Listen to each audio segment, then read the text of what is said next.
One of the first Hindi films that I had ever seen was a film called Kuch Hota, which means something's happening. It was directed by Karin Johar. It had an actor named Shah Rukh Khan, Salman Khan, an actress by the name of Kajol, and another actress named Rani Mukherjee.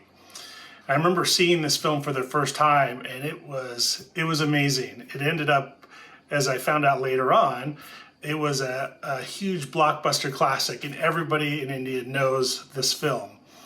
In the film, there is a character named Miss Braganza, and she's a teacher that teaches at the school, the high school, where the film takes place. Now, this teacher, the actress, is Archana Puran Singh, and she's a lot of fun. I had the opportunity to interview her again back in 2006, and so we got to drive out to where she lives out in Mud Island in northern Bombay and sit down and conduct this interview. She was so kind, so gracious, and she's just easy to get along and really easy to talk to, and we had a lot of fun. So with that, here's my interview with the actress Archana Puran Singh. Men don't understand women per se, but the Indian woman is really a mystery that will defy a lot of definition. And for her to be interpreted and on cinema, I don't think they've even started. I think every little kid growing up in a small town, or even a big town, but more in a small town, fancies himself or herself on the big screen. It's the glamour, what you can't have. And I thought I was the most beautiful girl in the world. Secretly, I still do. Well, films told me, showed me a lot of reality, but when I was a kid, I really wanted to be, noticed. And this was the best opportunity, I think, to get into films. And I was from such a small town that I really never thought that Bollywood was an option, realistically speaking. But that didn't stop me from dreaming. And it just happened. I came here and I started to model. I came to Mumbai, and my first experience on the screen was television, where I got to play the lead in one of the first sitcoms ever on Indian television. At that time, television was predominantly, or if not completely, black and white. So this is about 83, 84, something like that. That's when sponsor programs and commission programs just started to happen in India. And I was just lucky. I just got such a big break, and overnight I became into a huge television star. It just didn't hit home for quite some time. My first actual film I gave a screen test for, and that was Jalwa, where I was again the lead opposite a national award-winning actor who's done Hollywood films also now, Naseeruddin Shah. So he was in the the League of Extraordinary Gentlemen. So Nasir and I worked in that film together. The film was kind of a remake of Beverly Hills Cop, and it did very well. It became a cult film. It's been shown on the cable, I think, about 1 million times already, if not a gazillion. But I never really stuck to films after that. It was films and television and films kind of simultaneously together, because my film career didn't really take off as a leading lady. I entered films at a time when horrible, terrible films were being made in India in the 80s. Not good time for films in India. So what you see today of films is a good time. What was before that in the 70s, 60s, amazing, lovely films. But somewhere in the 80s, I think the whole country went through the slump, culturally, economically, socially, creatively, everything. And I happened to come in that time. Well, at least that's what I blame my lack of success on film for. There's a good representation, depends on what you call good. I think there's, in quantity, enough of representation, but not an accurate representation of what the Indian woman is really like. The Indian woman is the epitome of the mysterious female form, physically, emotionally, psychologically. men don't understand women per se, but the Indian woman is really a mystery that will defy a lot of definition. And for her to be interpreted and on cinema, I don't think they've even started. The Indian woman is at the same time modern, very traditional. I am somewhat like that. When people look at me, they think I'm completely, westernized, so to speak. But every urban, well-educated, Western-educated woman in India has such a deep-rooted traditional sense of culture and roots that it's difficult to really put her in a particular slot. And what Indian films do try and do is stereotype almost everything.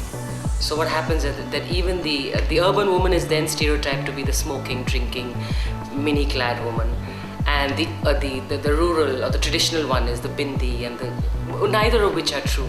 Both the stereotypes are not true, and mostly Indian cinema represents the stereotype. Now cinema has come of age, and we do have pretty realistic portrayals of Indian women. They still fall short, but I think the medium of cinema is, in any case, it's a 2-hour portrayal, so how much of the Indian woman can you really see, unless the film is completely based on her, which very few films in India are. They're mostly male-oriented.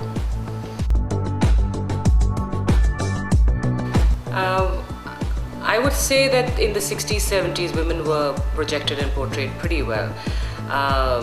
And there were a lot of films that were made with yesteryear actresses like Mala Sinha and Meena Kumari. These are very great legendary actresses in India. Among others, I'm not very good at the history of cinema. But then there came a time when the male domination in films grew to such an extent that women actresses were just props. And largely so in the 80s and 90s, it has remained so. Even today, to find a female oriented film is a little scarce. I could name 2 or 3, that's it. And the excuse is that women oriented films do not do well. There are no takers for them, and therefore they make very few of them. Well, obviously, if out of 500 films you only make 2 based on women, the chances of those 2 doing well, it's going to defy statistics. So no, this is not enough representation of female subjects, if that's what you can call it. I can't really claim to know exactly how the West terms or looks at the Indian cinema scene. I know how we Indians perceive how the West looks at it. We think, they don't really understand us, and they have this kind of, we look down upon Indian cinema. At some points, our press tells us, they're really looking at us, and they're saying, wow, this is Bollywood. So there's a whole lot of conflicting views and opinions in India about how the West looks at us. Some true and some untrue, some largely exaggerated. But I think that right now we're in a time of influx where things are really changing, and changing so rapidly that for me to make any statement about how the West looks at us could easily be outdated by the time this documentary comes out. That's how fast things are changing. The perception of Indian cinema is changing in the West. A couple of good films come out, the West sees it, and they suddenly change their image of what Bollywood stands for. Last few years have changed it a lot. In fact, our films have really never been seen so much by the white audience, so to speak, as much as they have in the last few years. But that's as much as I know about what the West thinks of our films. But the fact that there are lots of reviews written now about our films, and that there are a lot of collections, even from theatres where predominantly white people are supposed to be going to these theatres. The modern India and modern Indians have been so influenced by Western films, and more so Hollywood films, that it's really difficult for us to say which particular film. I watch like hundreds of films, but something like Pretty Woman, The Godfather, all so many parts of them, Ryan's Daughter, films which I saw in my childhood to films that I've seen now, but it's difficult for me to remember titles. Because I'm just a dumb actress, so I really don't remember too much.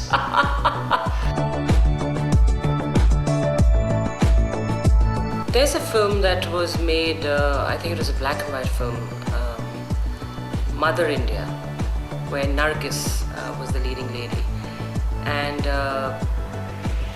she had 2 or 3 sons in that, played by one of the gentlemen who she later married. That film, I think, is representative of true India in terms of subject, in terms of content, and in terms of direction by somebody who understands the Indian ethos, the Indian culture, everything. And the talent that we have in India, but for lack of specific, well, economics, the budgets and everything, that lots of our directors are unable to put onto, onto the screen what they really would want to speak or say. Mother India is a film that I think that the West would, should watch if they want to get an idea of what Indian talent is all about. I would say some of the recent films like Rang De Basanti, which Rakeysh Mehra has made. It is the voice, that film I think is the voice of modern India's new age revolution, which is right now hitting us in the face, and many of the Indians are not even aware of it. The latest movie that I just saw yesterday was Lage Raho Munna Bhai. It's a sequel, and as sequels go, it is even better than the first. It is so relevant to what India wants to say to its own government, to its own politicians who are corrupt. So it is really a revolution happening within India. And yesterday my husband and I, whose husband is who's also an actor, we were discussing how, the classic question of does real life represent art, real life, or vice versa. But here it's just happening in front of our eyes, and we can see it. Real life is representing real life and vice versa, because we're looking at the film and saying, oh my God, that's what I've been feeling for so long. And oh my God, we've had this for so many years, and I know exactly what the protagonist is saying. I know exactly how they're feeling. I wish I had thought of this first. I wish we would be able to do it really. So it's really a social reform that is happening through cinema today. And everybody can see it. And the 2 people or 3 people who actually made these films are really to be lauded, because they're going to be the forerunners of the revolution that's happening. Again, there are so many, in what I will widely call the West, because just like you think all of India is Bollywood, similarly we think all of the the rest of the world is the West. I think from the West, there are so many actors who have influenced or who have contributed so largely to a particular genre. I would say even somebody like Lucille Ball, so huge, such a small one-role presence, and yet that presence was so large in terms of contribution to whether it's acting or to television history, everything. So I would say somebody like Lucille Ball, somebody like Barbara Streisand, who is known predominantly as a singer, but for me her performances were huge and were fabulous. I'm a comic actor.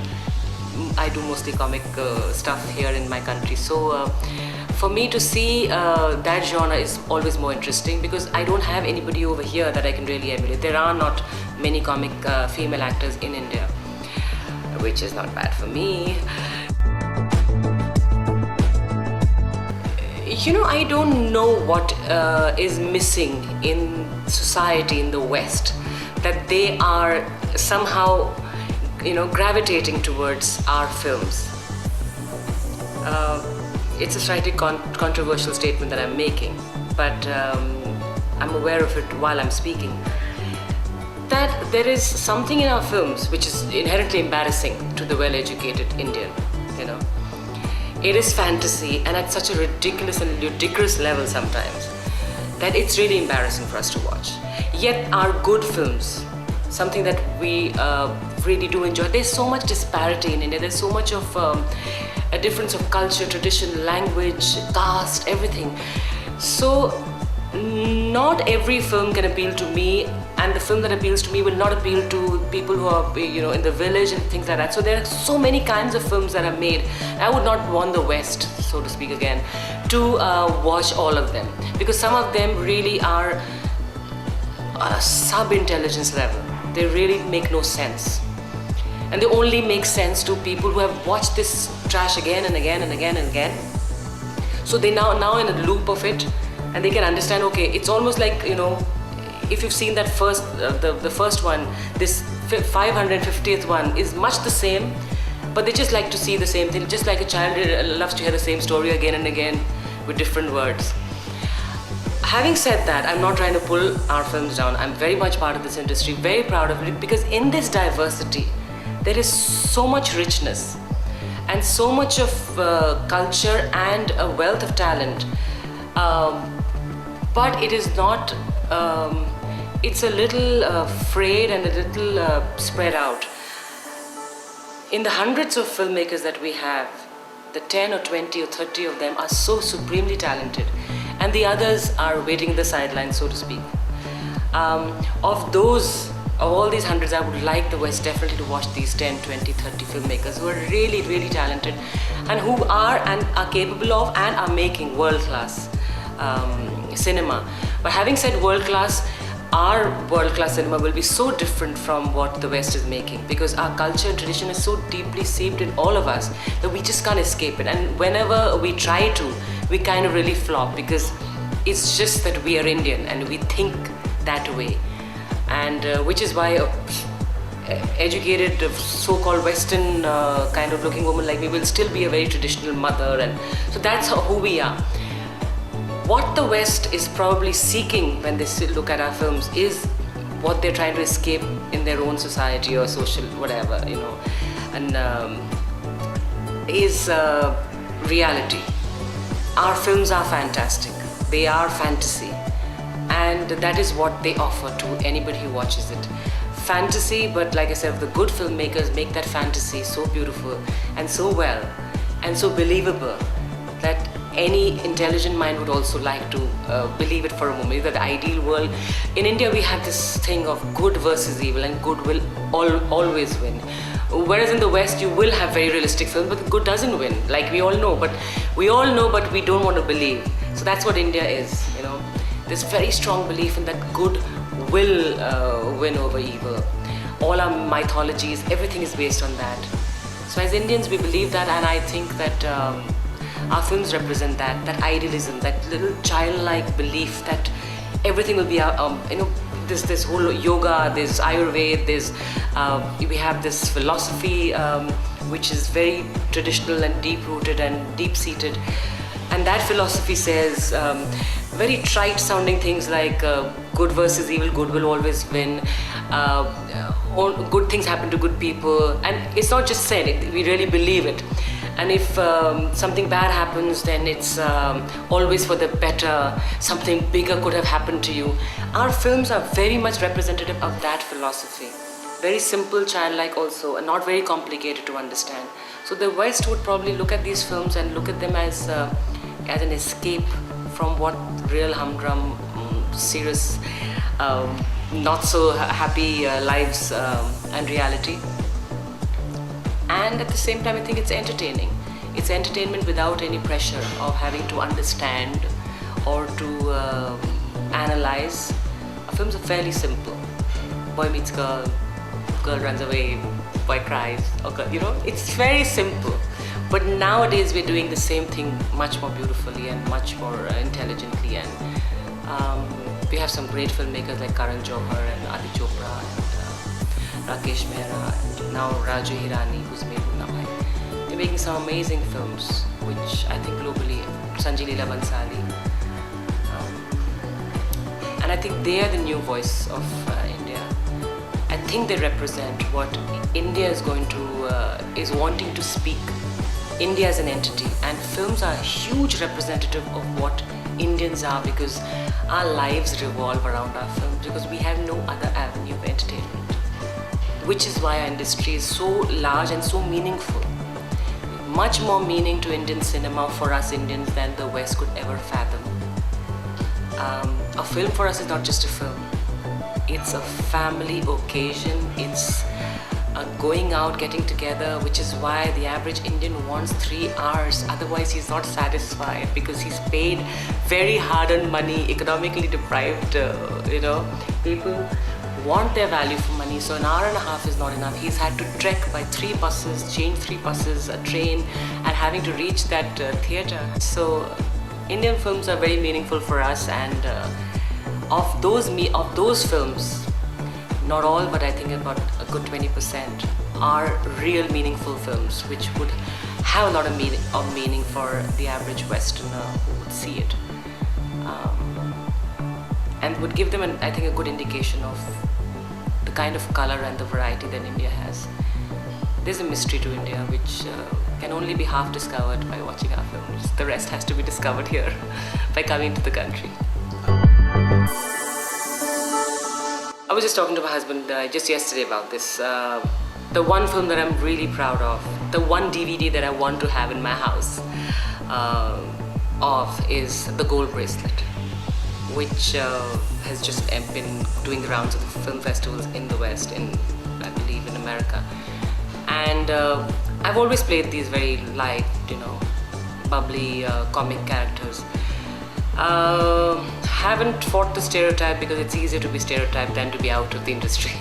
So I've chosen the easier path. And but The Gold Bracelet is a film that I'm really proud of, because I did something which was so different to my regular image. And I know that when people ask me, the journalists ask me, oh, your forte is comedy, and I said, no, it's not, and they don't want to listen to that part of the answer. My forte is not comedy, it is drama. So for me, that one film that I would really like people to see, my family to see, my peers to see, would be The Gold Bracelet. I haven't seen it myself because I've not been able to see the whole film, but just some pickups that I had to shoot for, to dub for. And I absolutely love the look of the film, and I'm so sure that it's, I think, my best work so far. So that's the one I would look forward to other people seeing.